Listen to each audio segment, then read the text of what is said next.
Face à cette crise écologique, aujourd'hui, j'ai l'impression qu'il y a une espèce de prise de conscience qu'en fait, il n'y a pas moyen de faire autrement que de passer par la radicalité.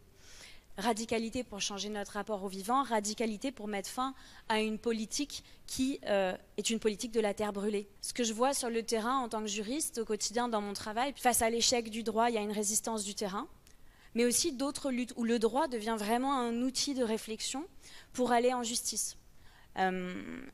Et malheureusement, on se rend bien compte dans ces luttes-là que le droit, il est une arme à double tranchant. C'est-à-dire que si c'était entre de bonnes mains, ceux qui écrivent le droit pourraient protéger la nature.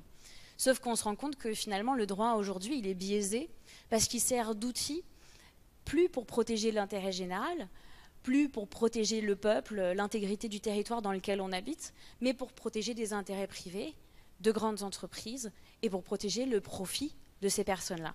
Comment est-ce que, en tant que citoyen et citoyenne, on ne prend pas à cette désobéissance fertile?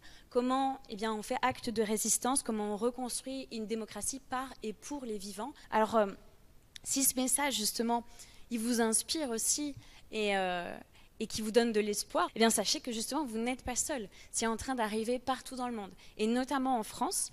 Donc j'ai créé en 2019 une association qui s'appelle Wild Legal, qui est à la fois une école pour enseigner justement ces droits de la nature, parce que je suis absolument convaincue qu'en fait les droits de la nature doivent devenir un outil citoyen. Le droit en tant que tel n'est pas un outil d'expert. D'ailleurs l'adage c'est « nul n'est censé ignorer la loi ».